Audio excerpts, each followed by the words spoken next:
Mari kita teruskan kajian An-Naw'ul Khamsun fi Mantuqihi wa Mafhumi. Itu ikut halaman 287. Jadi di antara aturan memahami Quran itu memahami apa yang disebut mafhum, apa yang disebut mantuk. Kira-kira kalau terjemahan Indonesia itu ada yang eksplisit, redaksi itu ada yang apa? Implisit. Kalau yang eksplisit itu mengganti kata mantuk. Memang dilafatkan seperti itu. Yang mafhum itu bisa diartikan kayak semacam apa? Kesimpulan tapi enggak mesti jadi pegangan. Makanya ini harus hati-hati kalau di bab mafhum. Misalnya gini contoh yang dipakai ulama, saya baca ya. Wal mafhum madalla alaihi lafdzu la fi mahallin nutqi. Yang dikatakan mafhum itu simpulan yang tidak didapatkan dari tag letterlek, ya, tidak didapatkan dari tag letterlek. Misalnya begini. Ini diberi contoh misalnya innalladzina ya'kuluna amwalal yatama zulman innama ya'kuluna fi butunihim. Orang yang memakan hartanya anak yatim secara zalim, maka sama juga makan api neraka. Sekarang terus Anda berdalih, wong saya ndak makan Gus mau gasap tok. Saya nyuri. Berarti kalau nyuri sepeda motornya cah yatim enggak apa-apa kan enggak dimakan. Lah itu sarap itu. Maka cara maknanya gini, orang yang memakan harta anak yatim dalam kurung baca merusak, baca merugikan. Sehingga kata yaquluna amwalal yatama adalah ibaratun an aqallil ifsad. Makan tuh kan sebanyak-banyaknya kan satu piring dua piring, itu saja haram. Apalagi mengambil mobilnya, mengambil tanahnya. Sehingga kata yaquluna diganti kata yufsiduna, yang merusak. Jadi itu namanya mafhum. Jadi mafhum itu, nah kadang mafhum itu aulawi itu lafadz yang disebut dengan mafhumnya itu maknanya ekstrim mafhumnya. Misalnya ada ayat fala taqul lahuma uffin, maka jangan pernah berkata pada orang tua kamu hus atau uff. Kamu enggak bisa bilang gini. Yang diharamkan itu mengatakan hus. Kalau misoh kayaknya enggak gitu. Tidak bisa seperti itu. Kalau kata hus, kecewa lah. Ufin itu dalam bahasa Arab atadojjar. Saya merasa tidak nyaman dengan orang tua itu. Orang Arab bilang ufin. Atau us gitu. Gitu. Pokoknya tidak enak. Kalau itu saja enggak boleh, maka bilang kakek aneh, jancuk lebih tidak boleh. Nah, kalau itu tidak boleh karena menyakitkan, ya, misalnya orang tua itu enggak boleh karena menyakitkan. Membiarkan orang tua sampai utang-utang tonggo, sampai pinjem-pinjem itu juga menyakitkan. Jadi kalau menyakitkan misoh itu karena kata-kata, menyakitkan ekonomi itu secara kejiwaan. Sehingga terus ulama mengatakan semua bentuk yang menerantarkan orang tua, maka hukumnya haram. Itu semuanya mafhum, difahami dari kata fala taqul lahuma uffin. Begitu seterusnya. Dan itu oleh ulama dibabkan bab mafhum dan mantuk. Ya saya baca ya beberapa teks aslinya. Fa in kana aula yusamma fahwal khitab kadila latifala taqul lahuma uffin ala tahrimid darbi li annahu asyaddu. Wa in kana musawiyan sumyalah nal khitab ay maknahu kadila lati alladzina yaquluna amwalal yatama zulman ala tahrimil ikhraq. Kalau haram makan anak yatim secara zalim haram, maka membakar harta anak yatim juga haram. Li annahu musawin lil akli fil itlaf. Karena sama-sama merusak. Memakan harta anak yatim yang merusak harta itu, mencuri juga sama, membakar juga sama, menggasap juga sama. Nah pertanyaannya adalah, hal dilalatu dzalika qiyasiyatun aw lafdhiyatun majaziyatun aw haqiqiyatun. Lalu lafadz bisa dimaknani sejauh itu dilalahnya lafdhiyah, apa hukmiyah, apa qiyasiyah. Misalnya gini ya. Ini mungkin mudah difahami ya. Saya misalnya punya satpam atau punya pembantu atau punya candalem kalau dalam bahasa pesantren itu 3 misalnya. Ya saya misalnya punya pembantu ya atau dalam bahasa santri itu candalem itu ada 3. Zaid, Bakar, Umar. Ketika ada tamu, Pak On datang, beliau datang saya bilang, Bakar silahkan sini. Umar itu dengar tapi yang dipanggil tidak saya kok, yang dipanggil Bakar. Ali ya dengar tapi katanya yang dipanggil bukan saya. Tentu saya manggil Bakar itu karena spontan saya ingatnya itu Bakar sehingga manggil Bakar. Tapi hakikat Bakar adalah pengganti kata cah dalem. Sehingga kalau yang datang Umar ya saya nggak masalah, yang datang Ali ya nggak masalah. Karena butuh saya ada orang yang melayani tamu. Sehingga lafadz yang disebut pun tidak jaminan hadzal lafdzu bi'aini. Ini memang agak jelimet, tapi mau tidak mau kita harus pelajari. Sehingga dalam kitab-kitab ulumul Quran diterangkan wiridan-wiridan atau perintah yang diberikan Nabi kepada sahabat meskipun disebut namanya tetap itu untuk umum. Jadi misalnya Nabi berkata sama Mu'ad, karena kebetulan Mu'ad yang di depannya misalnya, ya Mu'ad inni uhibbuka fakul dubura kulli sholatin Allahumma inni ala dzikrika wa syukrika wa husni ibadati. Kita tahu semua hadis menyebut ya Mu'ad, wahai Mu'ad. Kata Mu'ad ini mewakili semua umatnya Nabi harus terdidik kayak Mu'ad. Meskipun yang disebut Nabi Mu'ad. Nah ketika kita baca wiridan itu, karena kita mengkiaskan diri sama Mu'ad, menganalogikan diri dengan Mu'ad, sama-sama santrinya Kanjeng Nabi. Atau cara berpikir, Nabi itu ingin mendidik semua umatnya. Berhubung yang di depan Mu'ad, maka Nabi menyebut Mu'ad. Tapi bukan hakikatnya itu khusus untuk Mu'ad. Itu namanya mafhum. Jadi mafhum itu satu makna yang difahami meskipun itu tidak dilafadzkan, tidak diucapkan.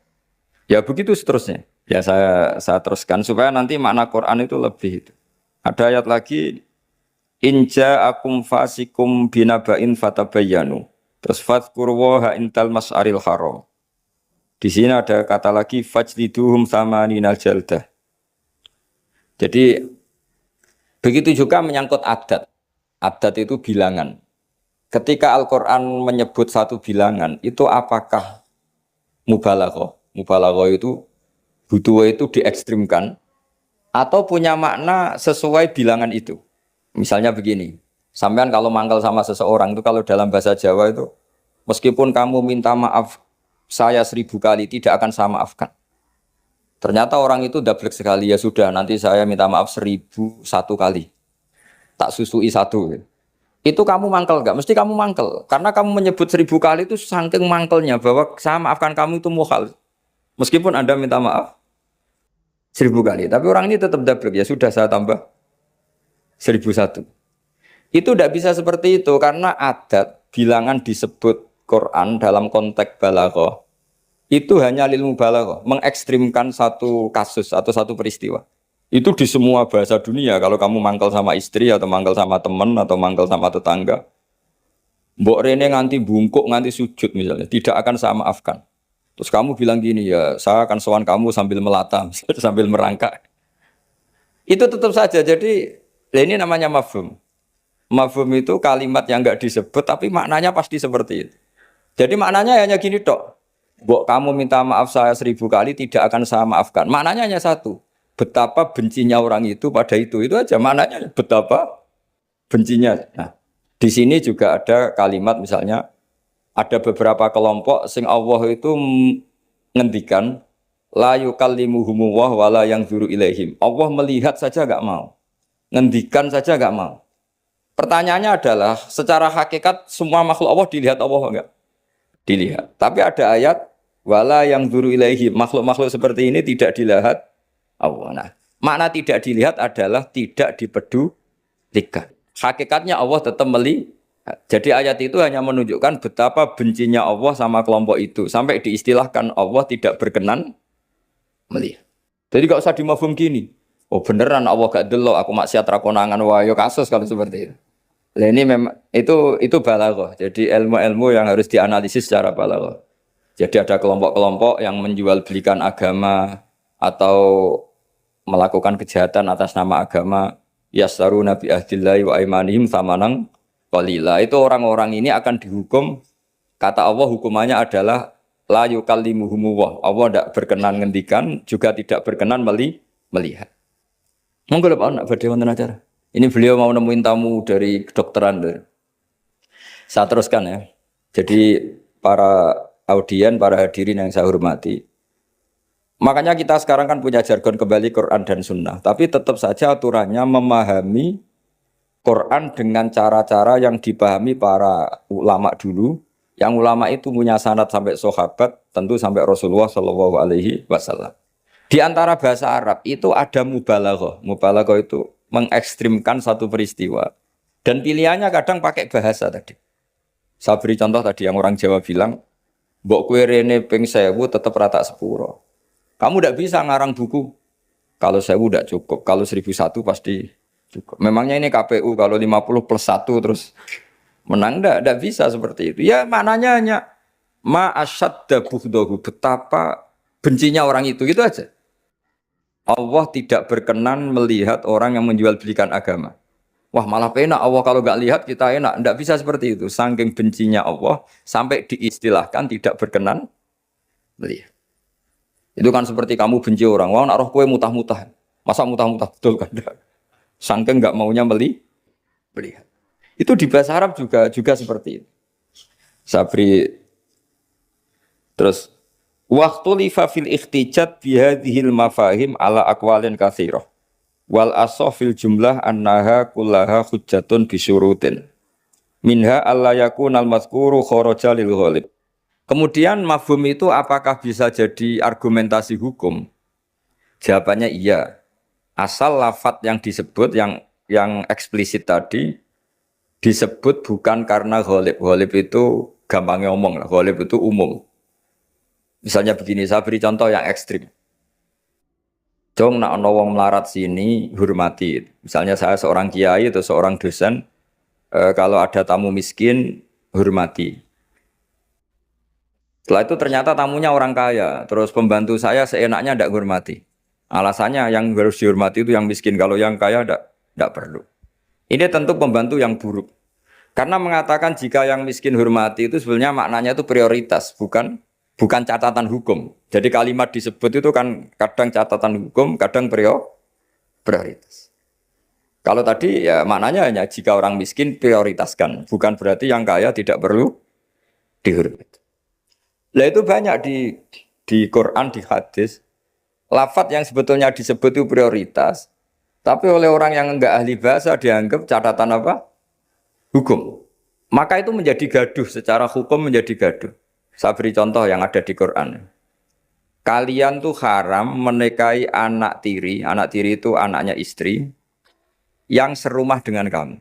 Yang serumah dengan kamu itu bukan catatan hukum. Ya jadi begini ya, misalnya saya beri porsi hukum fikih ya. Yang diharamkan dalam Islam itu kan 3. 1 karena nasab, 2 karena rodok penyusu, 3 karena musaharah. Musaharah itu besan. Kalau yang karena nasab kita tahu 7 ya, kalau dalam bahasa Arab 7, kalau dalam bahasa Jawa itu tinggal 4. Ya 7 itu apa saja, coba yang hafal Quran tuh. Hurrimat alaikum ummahatukum wa banatukum wa akhwatukum wa ammatukum wa kholatukum wa banatul akhi wa banatul ukhti. Itu kalau dalam bahasa Arab muharramatun nikah itu ada 7. Tapi orang Jawa bilang hanya 4. Sebenarnya memang 4. Karena orang Arab itu kan ngitungnya ibu, putri, saudara putri, bulik dari bapak, bulik dari ibu, keponakan dari saudara lelaki, keponakan dari saudara perempuan. Kalau orang Jawa kan ngitungnya bulik ya 1. Ya kan saudaranya bapak atau ibu kita bilang bulik. Kalau orang Arab enggak. Kalau saudaranya bapak ammah ya, saudaranya bapak itu ammah. Kalau saudaranya ibu kholah, maka dihitung 2, wa ammatukum wa kholatukum. Kalau anaknya saudara orang Jawa bilang keponakan. Kalau orang Arab dihitung wa banatul akhi wa banatul ukhti. Sehingga 4 ini di Jawa diringkas jadi berapa? 2. Yaitu haram menikahi bulik dan haram menikahi keponakan. Jelas ya. Kemudian yang kedua haram karena rodok. Jika kamu nyusu sama Sri misalnya, otomatis anaknya Sri saudara rodok, dan ibu yang kamu susui otomatis ibu rodok, suaminya Sri bapak rodok. Itu karena rodok. Terus ketiga karena musaharah. Ya ini didengerin ya, supaya jadi ahli hukum. Jadi masa Universitas Islam Indonesia tidak tahu muharramatun nikah. Kamu jangan ikut bahasa-bahasanya artis-artis gaul di Jakarta. Di Jakarta itu Kalau orang sudah nikah malah namanya muhrim. Itu sebenarnya salah bahasa. Justru yang bisa dinikah itu harus ajnabiyah orang lain. Kalau mahram malah nggak boleh dinikah. Karena maknanya mahram itu orang yang haram dinikah. Jadi justru istri itu bahasa fikihnya ajnabiyah orang lain. Buktinya boleh dinikah. Kalau mahram itu orang yang haram dinikah. Tapi ya sudah ada bahasa gaul gitu ya ikut saja. Ibu-ibu goblok, tapi tidak usah ikut goblok. Karena itu memang salah, bahasa itu salah sebetulnya. Makanya istri itu repot, di fikih itu repot. Fikih itu kalau bahasakan istri itu ajnabiyah orang lain. Kalau anak itu anak, kalau istri itu tetap bahasanya ajnabiyah orang lain. Sehingga sekali dicerai ya benar-benar menjadi orang lain. Kalau kita mati ya benar-benar menjadi orang lain. Buktinya boleh dinikah orang lain. Jika kalau dalam pepatah Jawa ini ajarannya bapak saya, kamu tidak harus ikut. Kalau ajaran bapak saya, nak bojo be anak tukaran, kowe kudu bela anak. Mergo ora ono mantan anak, tapi iso ono mantan istri. Sehingga tradisi keluarga saya itu pokoknya anak itu nomor satu, baru istri.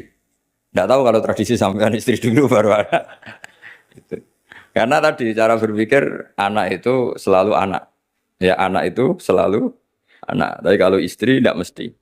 Apalagi istri sampean cantik terus sampean mati gitu itu sudah. Ya sudah selesai. Mesti nikah orang lain gitu. Nggak tahu nanti kalau di surga ikut siapa, nggak tahu ini. Mesti oportunis. Kalau kamu masuk neraka, dia ikut yang masuk surga. Kalau masuk surga semua ikut yang kelas lebih tinggi. Saya teruskan ya.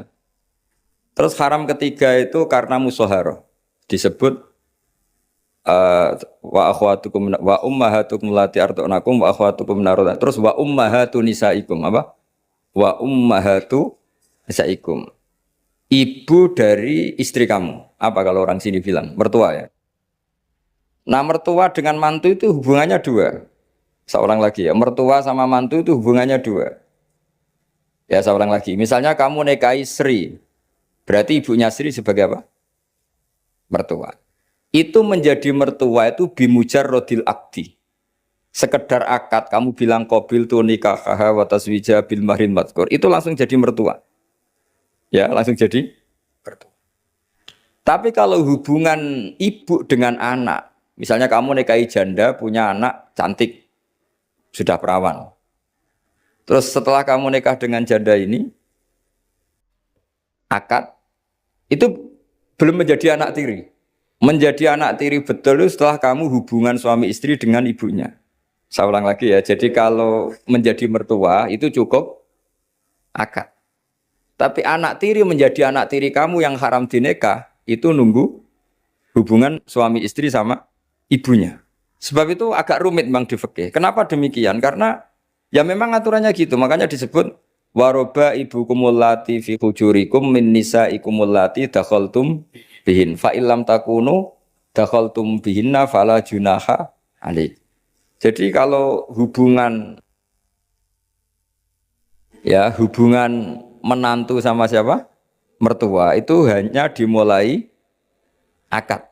Jadi setelah akad sampean salaman apa ini sudah menjadi mahram dan selamanya haram dinikah karena sudah menjadi apa? Mertua kamu. Tapi kalau orang yang kamu nikah itu punya anak putri itu menjadi anak tiri yang benar-benar berstatus anak tiri setelah hubungan sama istri. Ya ini jelas ya. Makanya disebut seperti itu.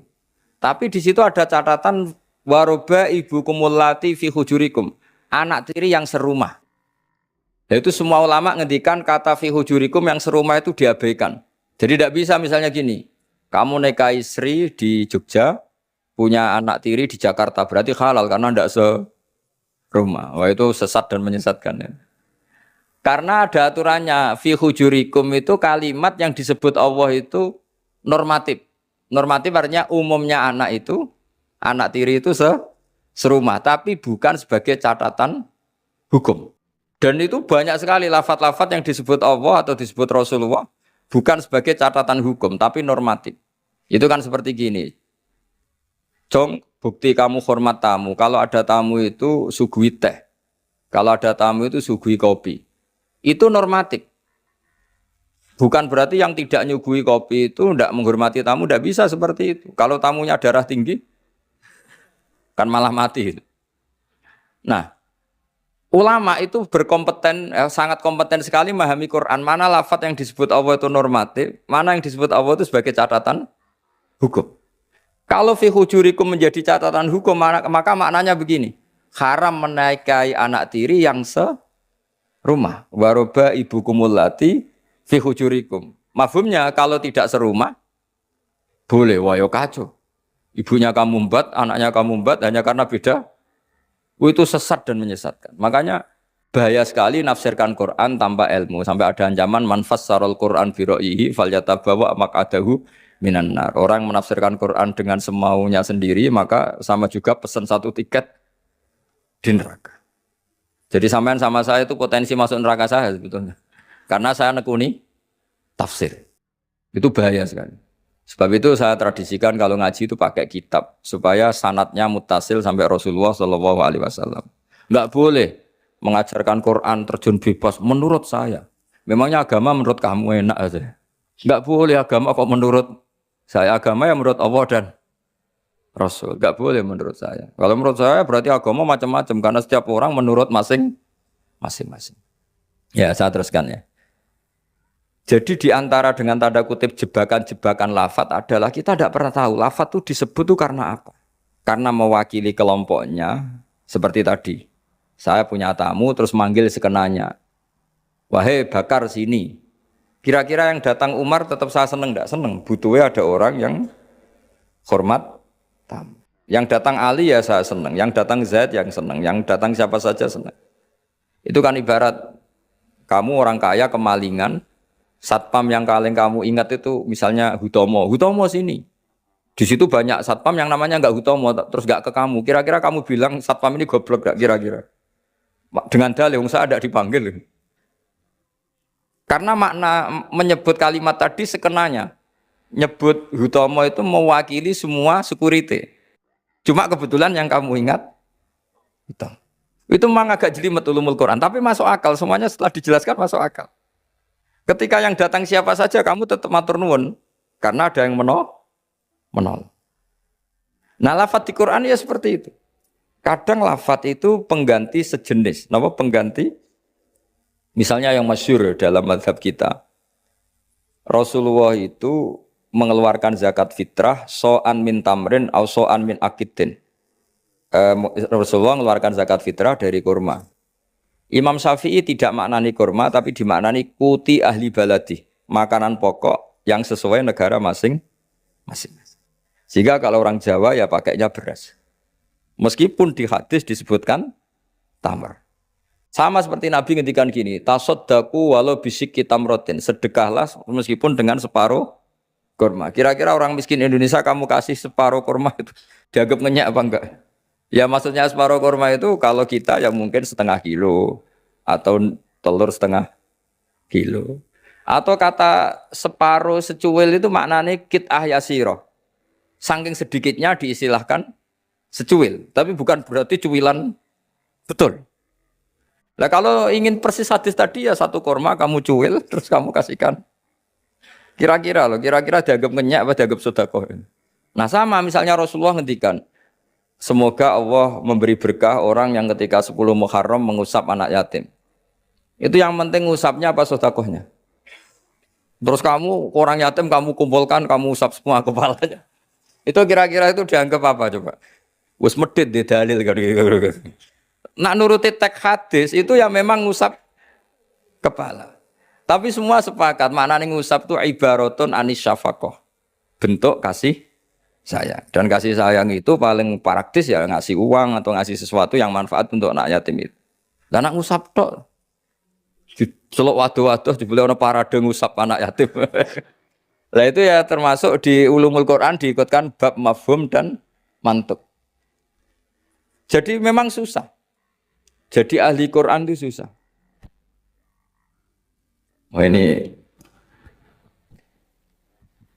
ya jadi menjadi ahli Quran itu harus seperti ini memang. Makanya sampai ditulis kitab setebel ini dipakai di seluruh dunia termasuk di Al-Azhar, di Palestina, di mana-mana.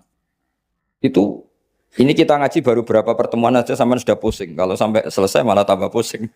Tapi bagus, barokahnya pusing itu ndak gegabah. Apa ndak gegabah mikir. Karena kalimat itu mesti ada batas. Makanya ada kaidah di semua ulama, menurut semua ulama, ada kaidah begini. Fasudur ausa'u minal kutub wal ma'ani ausa'u minal ibarat. Dada ini lebih luas ketimbang yang dicatat. Dan makna itu lebih luas ketimbang redaksi. Karena kalau dalam disiplin ilmu usul fikih itu tak beri bocorannya. Begini, kalau sampean mendefinisikan kata-kata gimana? Gak umumnya orang kampus. Kata-kata adalah apa kata-kata itu? Kalau dalam ilmu usul fikih begini. Kata-kata adalah pilihan untuk mengekspresikan kehendak hati. Dan karena kehendak hati itu banyak dan tidak terukur, maka kata-kata ini hanya mewakili sebagiannya. Dari awal sudah disebut mewakili sebagiannya. Misalnya begini, ketika Rasulullah mewajibkan zakat padi misalnya atau zakat gandum, pikirannya Imam Syafi'i itu mewakili kata kut. Yang wajib zakat itu makanan pokok. Sehingga Imam Syafi'i hanya mewajibkan yang dizakati itu hanya padi, gandum, jagung, kacang. Pokoknya yang bisa jadi makanan pokok. Kira-kira Imam Syafi'i itu tidak mewajibkan zakatnya kangkung, melon, mangga gitu. Karena tidak makanan pokok. Tapi dalam mazhab lain enggak, ketika Rasulullah mewajibkan mezakatkan padi. Itu maknanya itu matum pituhul ardu, apa saja yang tumbuh dari bumi. Sehingga kelompok ini termasuk Yusuf Qardomi mewajibkan zakat melon, mangga, pokoknya semua buah-buahan, semua tanaman wajib zakat. Karena ketika Anda mengatakan begini misalnya, jong nak ono tamu kai pelem. Kalau ada tamu, tetangga-tetangga atau tamu kasih mangga. Sementara di rumah kamu itu ada mangga, ada melon, ada semangka. Maksud kamu itu didik anak supaya derma dengan memberi apa saja. Kebetulan yang kamu ingat melafadzkan mangga. Apa harus mangga? Enggak, cara sampean tak polling, milih mana aja. Ya saya punya anak, yang di rumah saya itu ada mangga, ada semangka, ada melon. Terus saya bilang ke anak saya, nak, ke tetangga kasih mangga. Kata mangga itu bisa diganti melon apa enggak? Bisa, karena semangat saya adalah mendidik anak saya itu dermawan, peduli sama tetangga. Kebetulan yang ingat mangga, sudah ini tetangga ya. Lalu tetangga itu maknanya tetangga apa manusia?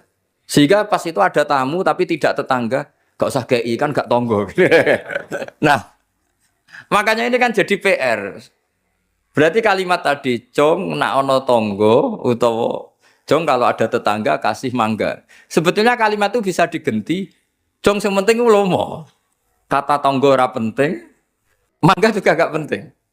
Maka yang dikatakan kata-kata lafat adalah mawudi abi iza iha al-lafdu. Jadi yang dikatakan lafat adalah gelombang keinginan dari seseorang yang bergejolak di hati, kemudian diungkapkan. Tentu kalimat ini tidak cukup untuk menampung sekian keinginan. Akhirnya yang dilafatkan atau yang diucapkan hanya beberapa. Orang soleh tentu bergelora di hatinya ingin mendidik anaknya itu dermawan, peduli, sopan, tahu sosi. Ya, terus kan nggak mungkin kita pidato gitu ke anak kita. Akhirnya yang ngomong, cok, nak ono tonggo kei mangga, nak ono tonggo kei duit, nak ono tonggo kei beras. Bareng mboke kelaparan, gak dikei apa-apa. Ini kan gak tetangga. Wah ya sarap lah. Mestinya cara berpikir, sono tamu ya dibaro. Ini kan ndak tetangga, nggak masuk definisi tetangga. Maka memahami Quran itu susahnya di situ. Apakah lafadz itu disebut teks, maksudnya kalau dalam bahasa kampus, apakah teks disebut itu untuk catatan hukum, apa untuk tadi mafhum tadi, apa ibaratun an kada, ibaratun ekspresi dari itu. Ya seperti gini, misalnya kamu marah sama istri kamu, dosa kowe nganggo HP-ku. Terus istri kamu malah nganggo ATM. Wah, HP ora malah nganggo ATM. Sebetulnya melarang pakai HP itu saking mangkelnya gitu saja. Kalau HP saja dilarang apalagi pakai Alphard kamu. Tapi istri kamu enggak, saking gobloknya, mbok saking yang kamu larang kan HP, kan saya pakai Alphard. Wah, ya kacau kalau seperti itu. Maka sebuah teks atau lafadz kalau dalam bahasa Arab itu maknanya apa ya? Ya sudah seperti tadi. Saya berkali-kali nyontohkan yang yang awam ya. Ada seorang dikandani cung jogeman nabok ibu jumu. Nabok itu memukul pakai tangan. Suatu saat istrinya lapor lagi, Pak Kiai sekarang nggak pakai tangan tapi nyaduk. Nah ketika santrinya kemarin, kenapa kamu masih nyaduk istri kamu? Kan Pak Kiai larang hanya nabok, kan pakai tangan, ini pakai kaki. Kan beda. Ya itu kan keliru sekali karena maknanya jangan nabok itu pengganti dari kata jangan menyakiti, maka meludahi ya haram, nyaduk ya haram, menerantarkan juga. Tapi lisan kan nggak mungkin bisa ngungkap sekaligus apa yang kita ingin. Akhirnya lisan melafatkan sesuatu yang hanya mewakili sekian. Makanya disebut fal ma'ani ausa'u minal ibarat. Makna itu lebih luas ketimbang redaksi. Coba misalnya zaman Jenderal Sudirman, angkat senjata untuk ngusir Belanda. Terus pasukannya hanya ngangkat tok. Terus mesti Jenderal Sudirman, cek goblok ya. Kalau dimarahin kan sudah ngangkat. Terus ada Belanda yang mau nembak kita, usir Belanda. Belandanya tidak kamu tembak. Kenapa? Mintanya kan diusir. Perintahnya kan diusir, bukan ditembak. Kasus gak kira-kira ada pemahaman seperti itu? Tapi lafaz tuh nggak mewakili, kalimatnya angkat senjata, usir penjajah. Padahal maknanya apa coba? Jadi kan nggak terwakili oleh kalimat angkat senjata, usir penjajah. Barang penjajah ini menembak, kamu diam saja. Gimana caranya nangkep terus mengusir? Kan nggak ada perintah menembak, usir. Itu kan kasus seperti itu. Jadi makanya di antara syurutul mufassir yang paling pokok adalah maliyan bil arabiyah. Dia punya kemampuan kesusastraan Arab. Karena nggak bisa seorang mufassir menafsiri Quran tanpa punya kemampuan balaghatul Arab. Yaitu yang disebut Allah Ta'ala wa innahu latanzilu rabbil alamin nazala biruhul amin ala qalbika litakuna minal munzirin terus apa? Bilisanin arabiyyin mubin. Jadi Quran itu pakai lisanul Arab. Sehingga kalau dalam kitab-kitab besar diterangkan ketika Rasulullah dikatakan begini oleh Allah, liyaghfira laka Allahu ma taqaddama min dzambika wa ma ta'akhkhara. Itu bukan berarti Nabi pernah dosa enggak, karena Nabi itu maksum. Maksum itu terjaga dari dosa. Tapi itu ekspresi mahabbah. Saya ulang lagi, itu ekspresi mahabbah. Misalnya saya senang sama seseorang. Mesti kalau ketemu saya, sudah kamu tidak usah khawatir sama saya. Kesalahan-kesalahan kamu sudah saya maafkan. Sebetulnya itu hanya ekspresi mahabbah. Saking mahabbahnya sampai andekan salah itu dimaafkan. Bukan berarti menvonis kalau yang diomongin itu salah. Jadi itu ranah-ranah yang memang kita harus hati-hati. Sama seperti begini, ini kata Qodiyat. Qodiyat itu pengarang kitab Asy-Syifa. Doa itu ekspresi mahabbah. Doa itu bukan kalimat hukum. Kalau kalimat hukum itu kan iya sama tidak. Tapi doa itu enggak. Doa itu ekspresi mahabbah. Misalnya kita ketemu Zaid, kita bilang Assalamualaikum warahmatullahi wabarakatuh. Semoga kamu dapat keselamatan. Enggak perlu Zaid tersinggung. Memangnya saya celaka kok sampai doakan selamat. Kalau nuruti mafhum, didoain selamat itu kan berarti sebelumnya tidak selamat. Didoain pinter sebelumnya tidak pinter. Didoain kaya sebelumnya miskin. Tapi itu kata hukum, itu pemahaman secara hukum. Iya dan tidak. Kalau pemahaman secara peradaban tidak gitu. Orang mendoakan bukti senang. Ya sudah seperti itu. Ya semoga kamu sukses. Ketemu direktur ya kita bilang semoga kamu sukses. Terus direkturnya tersinggung. Ya sukses saya atau timbang kamu, saya sudah direktur. Ya ada seperti itu. Mendoakan seperti itu bukti mahabbah, bukti Nah, Allah karena saking senangnya kepada nabinya Allah ketika mukhotobah, ketika dialek dengan nabi memulainya dengan afawwahu angka. Allah telah memaafkan kamu. Itu bukan berarti sebelumnya nabi melakukan kesalahan. Ekspresi mahabbah akan mengatakan demikian. Jadi itu masalah-masalah yang tadi saya utarakan fal ma'ani ausa'u minal ibarat. Apa yang ada di hati, ma'ani itu sesuatu yang kita kehendaki, ma'ani itu dari mufrad maknan, sesuatu yang dikehendaki itu bergejolak jauh lebih dahsyat ketimbang redaksi. Jadi misalnya pagi-pagi nak tangi turu itu nang wudu, nang sarapan. Ya sudah itu ekspresi bentuk cinta orang tua kita ke kita. Bahwa bangun tidur itu ya wudu terus sarapan. Tapi lalu misalnya anak ini melakukan selain sarapan, asal menyenangkan orang tua ya senang. Jangan monoton terus saya harus sarapan, ini perintah orang tua. Tidak seperti itu. Nah sekarang faktanya itu banyak orang memahami Quran secara tekstualistik atau secara harfiah. Itu dalam ulumul Quran itu bahaya sekali. Karena itu tidak mewakili. Saya beri sekian contoh bahwa teks itu kadang tidak mewakili. Misalnya gini. Matsalul ladzina yunfikuna amwalahum fi sabilillah kamatsali habbatin ambatat sab'a sanabila fi kulli sumbulatin mi'atu habbah. Kan tidak semua padi itu punya sab'a sanabil, punya 7 tangkai. Ya, dan tidak semuanya satu tangkai berbiji 100. Itu bahasa Arab murni. Ibaratnya seperti itu. Ya redaksinya Pak, ibaratnya seperti itu. Bahwa sedekah yang diterima Allah ibarat padi yang tumbuh dalam kondisi paling ideal. Dan orang Arab maupun orang Jawa atau orang mana saja biasanya mengekspresikan ideal itu pakai angka. Misalnya, wah itu sugih, dunia sak gunung. Itu maknanya kaya sekali. Padahal banyak orang punya gunung tidak kaya. Karena gunungnya tandus. Tapi orang itu akan sepakat, itu kaya sekali, punya harta 1 gunung. Coro cah cilik nak bantah-bantah, dunyaku sak gunung, tidak muni sak langit. Ya pokoknya ingin menunjukkan bahwa kaya raya yang tidak terhingga. Loh itu banyak di Quran seperti itu. Maka saya beri definisi ya supaya sampean ahli usul fikih.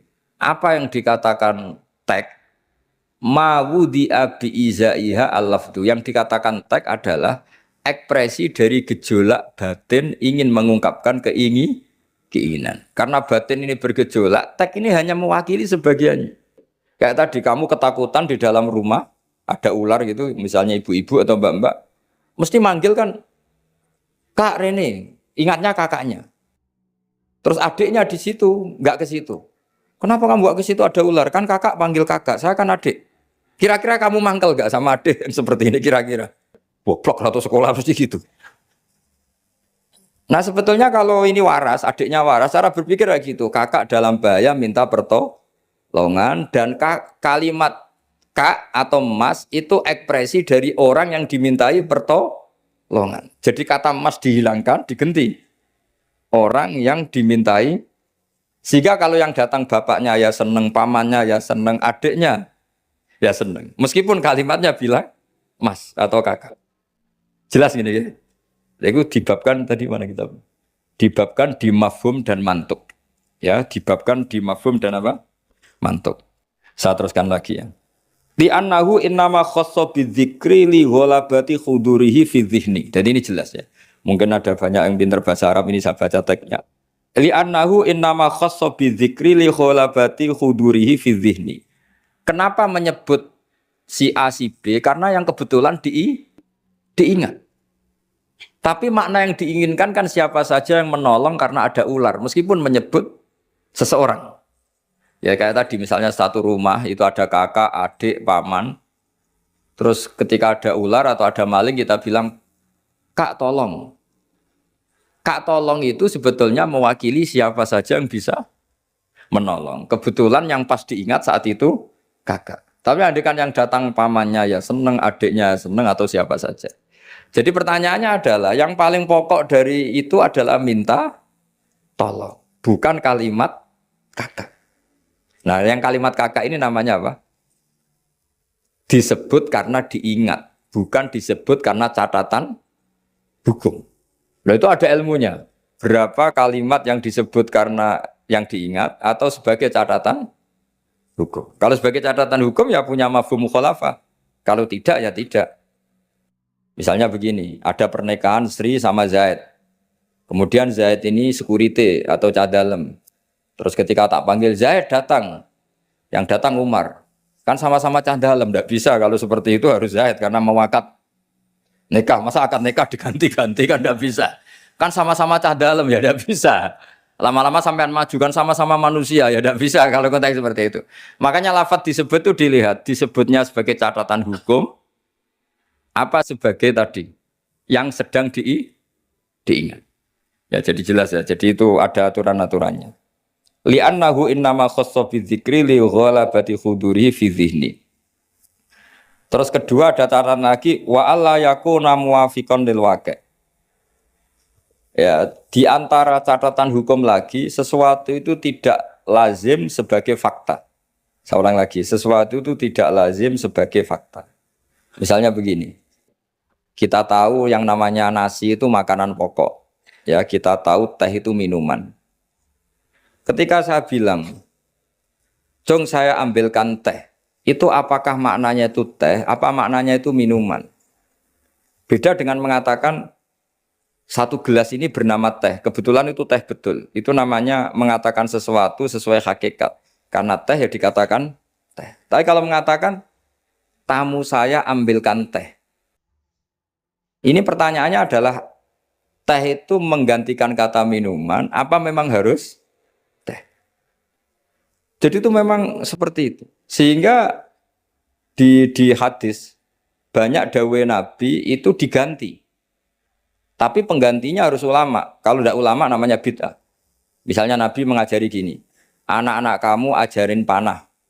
Dulu alat perang itu ya panah. Terus di era modern kamu tetap pakai panah, musuhnya pakai brand.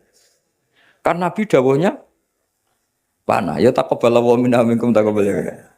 Jadi seperti ya tadi seperti karena Nabi ketika mengatakan panah adalah ibaratun an alatil harbi. Implementasi dari alat perang yang zaman itu panah. Itu kan sama seperti Nabi ajari anak kamu berkuda dulu, alat perang transportasinya itu alatnya itu kuda. Sekarang musuh pakai pesawat tempur, kamu pakai kuda. Ya tentu itu gak relevan kan. Lah kalau gitu berarti gini, di Quran tuh jelas ada kalimat ini. Wal khayla wal bighala wal hamira litarkabuha wazina. Kamu saya beri nikmat, ada kuda, ada unta, ada macam-macam. Terus di antara ayat terusannya litas tahu ala duhurihi summa tazkuru ni'mata rabbikum idastawaitum alaihi wa taqulu subhanalladzi sakhkhara lana hadza wa ma kunna lahu muqrinin wa inna ila rabbina lamunqalibun. Saya bikin unta, saya bikin kuda, saya bikin khimar, saya bikin bighal supaya kalau kamu sudah tenang di atas punggungnya kamu berdoa subhanalladzi sakhkhara lana hadza. Terus kamu karena tekstualistik kalau naik Innova enggak baca doa itu, naik pesawat ini kan enggak kuda. Kira-kira dibilang saraf enggak kira-kira seperti itu. Terus kamu bilang, oh ayatnya tentang kuda ini Innova kok. Tapi cara memahami kita tidak seperti itu. Kata kuda di situ adalah alatul markab, alat berkendara. Kata unta di situ adalah alat berkendara. Maka semua transportasi atau alat transportasi kita kalau naik ya tetap berdoa subhanalladzi sakhkhara lana hadza.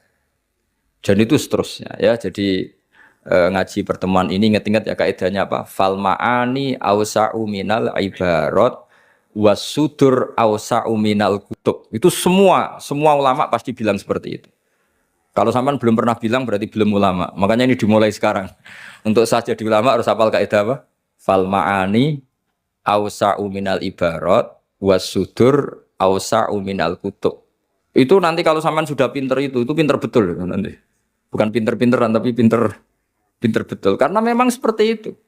Sehingga misalnya Rasulullah dulu, tofa Rasulullah rokiban, Nabi tawaf secara berkendara. Saat itu tentu naik unta. Sekarang orang-orang sepuh pakai kursi roda.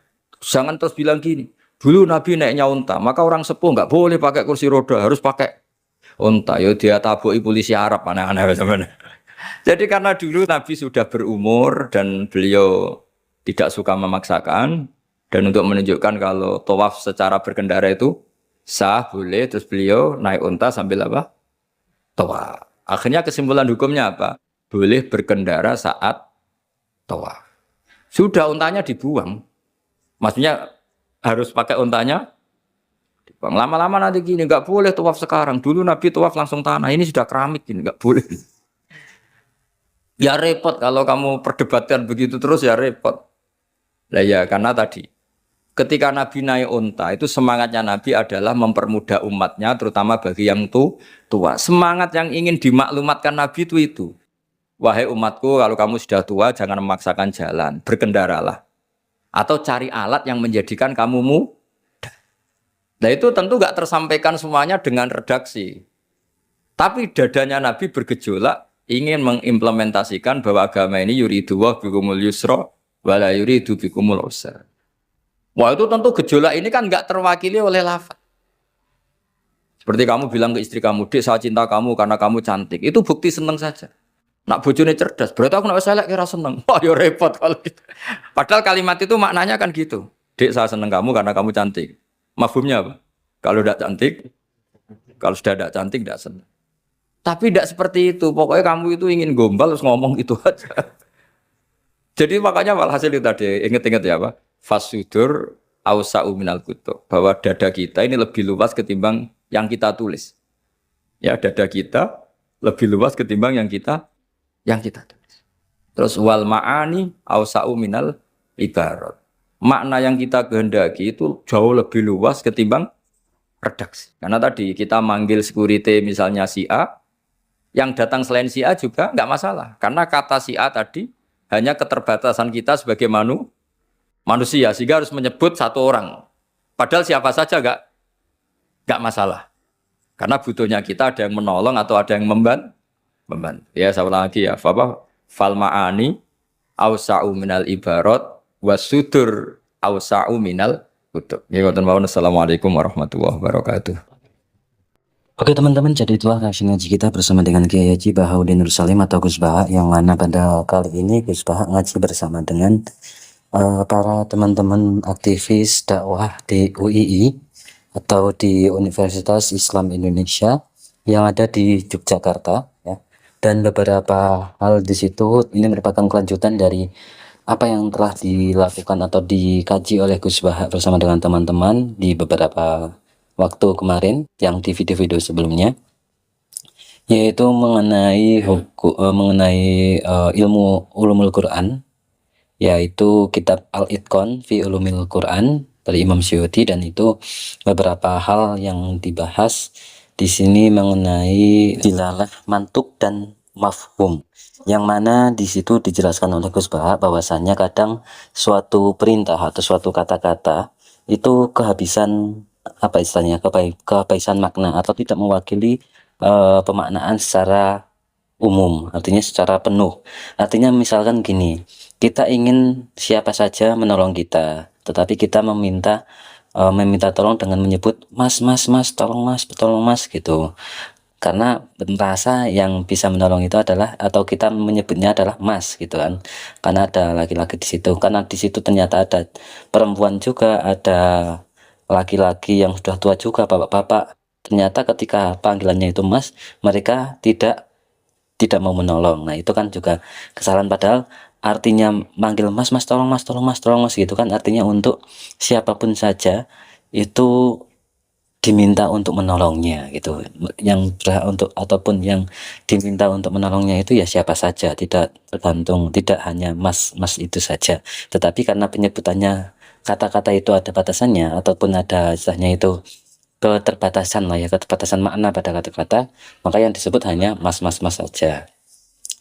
Dan tadi juga sudah dicontohkan oleh Gus Pak yang lain-lain sebagainya, diantaranya beberapa hal yang juga di luar konteks apa istilahnya ya, di luar konteks keilmuan ini, yaitu seperti biasa Gus Pak tetap guyon juga, tetap ada gojlok-gojlokan yang lumayan indah juga ya. Tapi ketika orang digojlok oleh Gus Baha itu tentu saja akan merasa malah keberkahan gitu ya.